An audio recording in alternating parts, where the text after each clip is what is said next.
পড়ছি প্যারাডক্সিক্যাল সাজিদ পর্ব ৯। কুরআন কি সূর্যের পানির নিচে ডুবে যাওয়ার কথা বলে? সাজিদের খুব মন খারাপ। আমি রুমে ঢুকে দেখলাম সে তার খাটের উপর শক্ত মুখ করে বসে আছে। আমি বললাম, ক্লাস থেকে কখন আসলি? সে কোনো উত্তর দিল না। আমি কাঁধ থেকে 10.5 কেজি ওজনের ব্যাগটি নামিয়ে রাখলাম টেবিলের উপর। তার দিকে ফিরে বললাম, কি হয়েছে রে? মুখের অবস্থা নেপচুনের উপগ্রহ ট্রাইটনের মতো করে রেখেছিস। সে বলল, ট্রাইটন দেখতে কিরকম?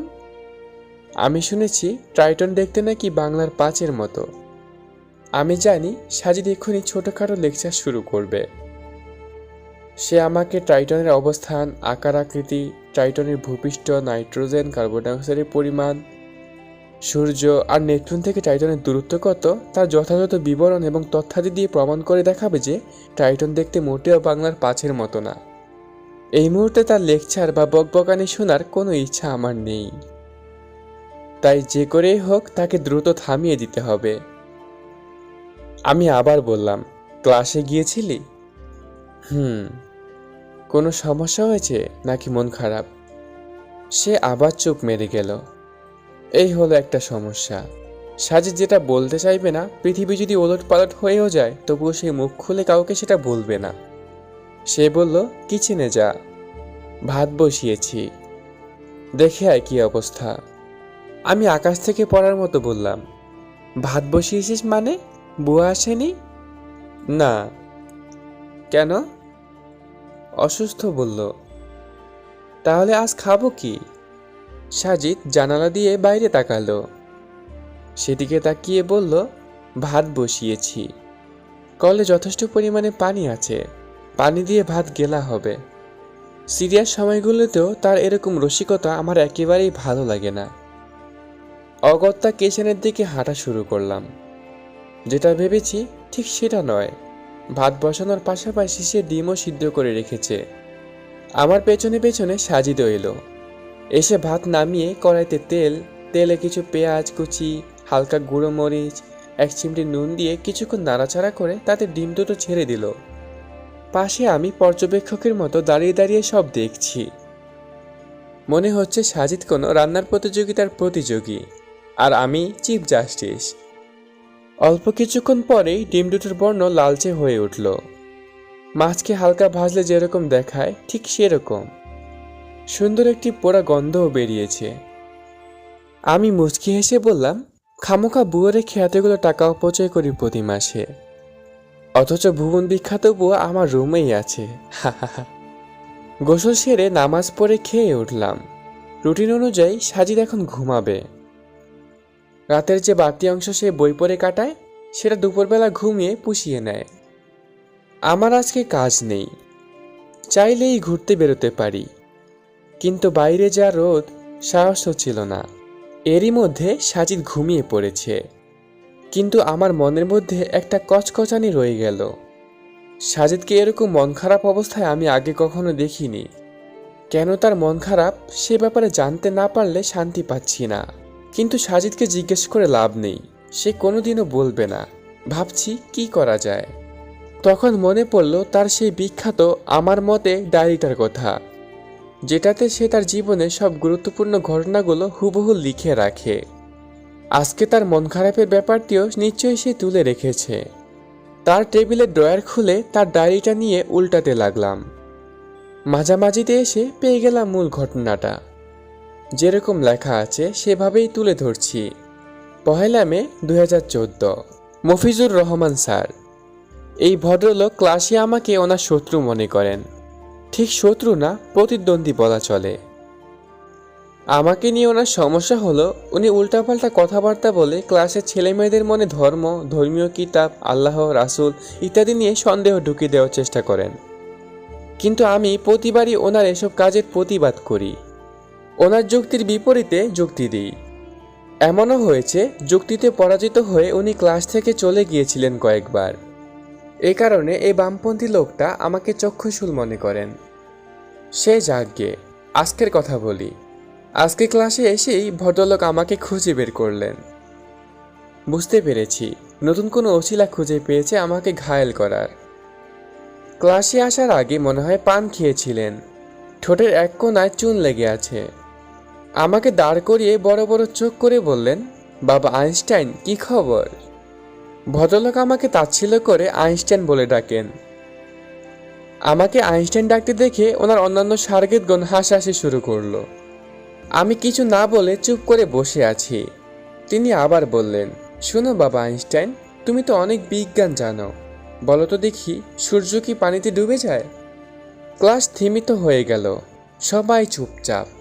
আমি মাথা তুলে স্যারের দিকে তাকালাম, বললাম, জি না স্যার, সূর্য কখনই পানিতে ডোবে না।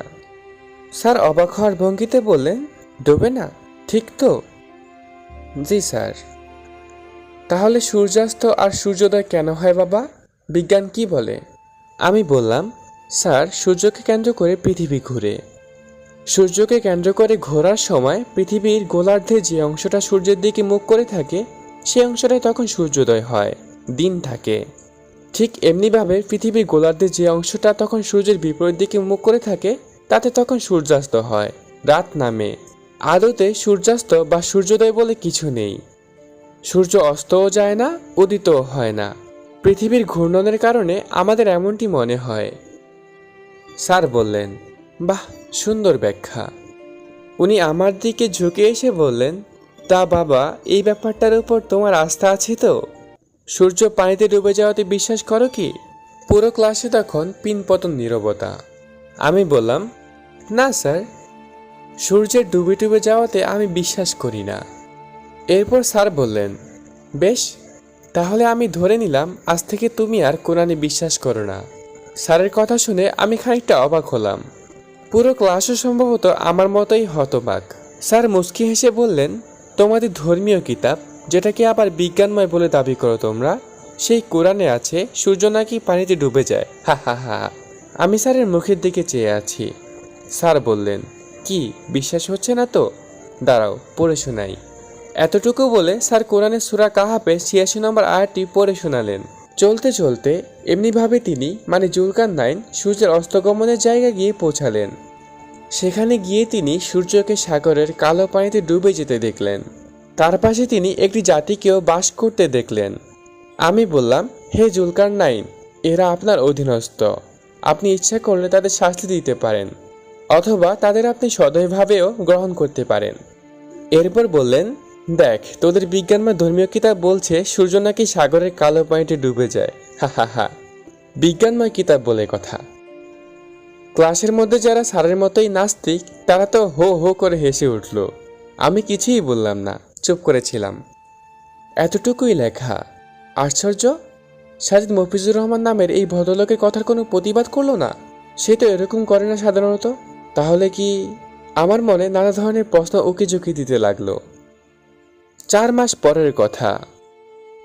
হঠাৎ একদিন সন্ধ্যায় সাজিদ আমাকে এসে বলল, আগামীকাল ডিপার্টমেন্ট থেকে ট্যুরে যাচ্ছি, তুইও সাথে যাচ্ছিস। আমি বললাম, আমি পাগল নাকি? তোদের ডিপার্টমেন্ট ট্যুরে আমি কিভাবে যাব?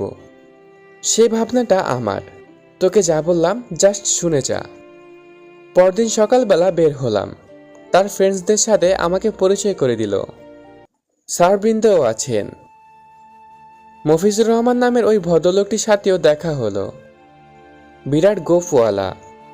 এই লোকের পূর্বপুরুষ সম্ভবত ব্রিটিশদের পিয়নের কাজ করত। যাই হোক, আমরা যাচ্ছি কুয়াকাটা। পৌঁছাতে পাকা 4 ঘন্টা সময় লাগলো। সারাদিন অনেক ঘোরাঘুরি করলাম। স্যারদের বেশ বন্ধুত্ব সুলভ মনে হলো। ঘড়িতে সময় তখন 5:25। আমরা সমুদ্রের কাছাকাছি হোটেলে আছি। আমাদের সাথে মফিজুর রহমান স্যারও আছেন। তিনি সবার উদ্দেশ্যে বললেন, গাইস বি রেডি, আমরা এখন কুয়াকাটার বিখ্যাত সূর্যাস্ত দেখব। তোমরা নিশ্চয়ই জানো এটি দক্ষিণ এশিয়ার একমাত্র সমুদ্র সৈকত যেখান থেকে সূর্যোদয় আর সূর্যাস্ত দুটোই দেখা যায়। আমরা সবাই প্রস্তুত ছিলাম আগে থেকেই। বেরোতে যাব ঠিক তখনই সাজিদ বলে বসল, স্যার আপনি সূর্যাস্ত দেখবেন? স্যার বললেন, why not, how can I miss such an amazing moment. Sajid বলল, স্যার, আপনি বিজ্ঞানের মানুষ হয়ে খুব অবৈজ্ঞানিক কথা বলছেন। এমন একটি জিনিস আপনি কি করে দেখবেন বলছেন, যেটা আদতে ঘটছেই না। এবার আমরা সবাই অবাক হলাম। যে যার চেয়ার টেনে বসে পড়লাম। সাজিদ দাঁড়িয়ে আছে। স্যার কপালের ভাঁজ দীর্ঘ করে বললেন, what do you want to mean? Sajid হাসল, হেসে বলল, স্যার খুবই সোজা। আপনি বলছেন আপনি আমাদের নিয়ে সূর্যাস্ত দেখবেন, কিন্তু স্যার দেখুন, বিজ্ঞান বোঝে এমন লোক মাত্রই জানে সূর্য আসলে অস্ত যায় না। পৃথিবীর গোলার্ধের যে অংশটা সূর্যের গোলার্ধের বিপরীতমুখী অবস্থান করতে শুরু করে, সে অংশটা আস্তে আস্তে অন্ধকারে ঢেকে যায় কেবল। কিন্তু সূর্য তার কক্ষপথেই থাকে, ওঠেও না ডোবেও না। তাহলে স্যার সূর্যাস্ত কথাটা তো ভুল, তাই না? এবার আমি বুঝে গেছি আসল ব্যাপার। মজা নেওয়ার জন্য অপেক্ষা করছি। মফিজুর রহমান নামের লোকটা একরাশ বিরক্ত নিয়ে বলল, দেখ সাজিদ, সূর্য দিয়ে উদিত হয় না আর অস্ত যায় না তা আমি জানি, কিন্তু এখান থেকে দাঁড়ালে আমাদের কি মনে হয়? মনে হয় সূর্যটা যেন আস্তে আস্তে পানির নিচে ডুবে যাচ্ছে। এটাই আমাদের চর্মচক্ষু সাধারণ পর্যবেক্ষণ ক্ষমতা। তাই আমরা এটাকে সিম্পলি সূর্যাস্ত নাম দিয়েছি। বলার সুবিধার জন্য এটাকে সূর্যাস্ত বলাটা যুক্তিযুক্ত। দেখ, যদি আমি বলতাম, ছেলেরা, একটু পর পৃথিবীর গোলার্ধের যে অংশে বাংলাদেশের অবস্থান, সে অংশটা সূর্যের বিপরীত দিকে মুখ নিতে চলেছে, তার মানে এখানে এখনই আঁধার ঘনিয়ে সন্ধ্যা নামবে, আমাদের সামনে সূর্যটা লুকিয়ে যাবে। চলো আমরা সেই দৃশ্যটা অবলোকন করে আসি। আমি যদি এরকম বলতাম, তাহলে ব্যাপারটা ঠিক বিদঘুটে মনে হতো না? ভাষা তার মাধুর্যতা হারাতো, শ্রুতি মধুরতা হারাতো। এখন আমি এক শব্দেই বুঝিয়ে দিতে পারছি আমি কি বলতে চাচ্ছি সেটা। সাজিদ মুচকি হাসল। সে বলল, স্যার আপনি একজন বিজ্ঞান মনস্ক মানুষ। বিজ্ঞান পড়েন, বিজ্ঞান পড়ান। আপনি আপনার সাধারণ চর্মচক্ষু দিয়ে দেখতে পান যে সূর্যটা পানির নিচে ডুবে যাচ্ছে। এই ব্যাপারটাকে আপনি সুন্দর করে বোঝানোর জন্য সূর্যাস্ত নাম দিতে পারেন। তাহলে সূরা কাহাফে জুলকারনাইন নামের লোকটি এরকম একটি সাগর পাড়ে এসে যখন দেখল সূর্যটা পানির নিচে তলিয়ে যাচ্ছে, সেই ঘটনাকে যদি আল্লাহ তাআলা সবাইকে সহজে বোঝানোর জন্য, সহজবোধ্য করার জন্য, ভাষার শ্রুতিমধুরতা ধরে রাখার জন্য, কুলি থেকে মজুর, মাঝি থেকে কাজী, ব্লগার থেকে বিজ্ঞানী, ডাক্তার থেকে ইঞ্জিনিয়ার, ছাত্র থেকে শিক্ষক, সবাইকে সহজে বোঝানোর জন্য যদি বলেন, চলতে চলতে এমনিভাবে তিনি মানে জুলকারনাইন যখন সূর্য অস্তগমনের জায়গা গিয়ে পৌঁছালেন, সেখানে গিয়ে তিনি সূর্যকে সাগরে কালো পানিতে ডুবে যেতে দেখলেন। তখন কেন স্যার ব্যাপারটা অবৈজ্ঞানিক হবে? কুরআন বলে না যে সূর্য পানির নিচে ডুবে গেছে। কুরআন এখানে ঠিক সেটাই বলছে যেটা জুলকারনাইন নিজের চোখে দেখেছে এবং বুঝেছে। আপনি আমাদের সূর্যাস্ত দেখাবেন বলেছেন মানে এই না যে আপনি বলতে চাচ্ছেন সূর্যটা আসলেই ডুবে যায়।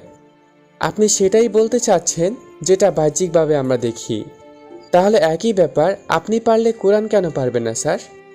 আপনারা কথায় কথায় বলেন, the sun rises in the east and sets in the West, এবং বলা হয়ে থাকে এগুলো ইউনিভার্সাল ট্রুথ, যেখানে সূর্যের সাথে ডোবা ও ওঠার কোনো সম্পর্কই নেই। তখন কিভাবে এগুলো চিরন্তন সত্য হয় স্যার? এগুলো আপনাদের কাছে অবৈজ্ঞানিক নয়? আপনারা কথায় কথায় সূর্যোদয় সূর্যাস্তের কথা বলেন, সেই কথা কেবল কুরআনুল কারীম বললেই চিৎকার করে বলে ওঠেন কোরআন অবৈজ্ঞানিক। কেন স্যার? সাজিদ এক নাগাড়ে এসব কথা বলে গেল। স্যারের মুখ কিছুটা ফ্যাকাশে দেখা গেল। তিনি বললেন, দীর্ঘ 4 মাস ধরে এমন একটি সুযোগের অপেক্ষা করেছিলে তুমি, তাই না? আমরা সবাই হেসে দিলাম। সাজিদও হাসলো। বড় অদ্ভুত সে হাসি।